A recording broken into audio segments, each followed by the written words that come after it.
Welcome to the Fairy Godmother Show. Guess who's here tonight? The villain moms. Snow White's mom. Talk to us. What really happened with that apple? I always tried to be a perfect mom. I had no idea the apple went bad in that old fridge. Misunderstandings, once they happen, they never go away. Let me tell my side of the story. I hoped that she could do her own share of chores.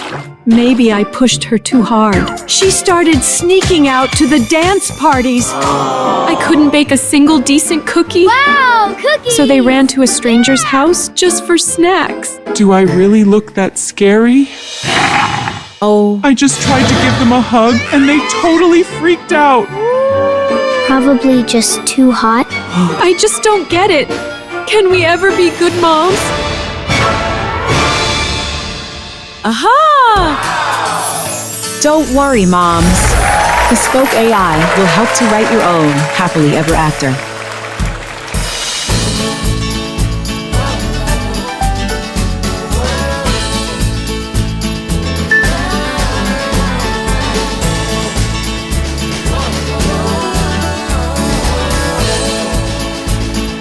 For every kind of mom. Enabling better living. Bespoke AI.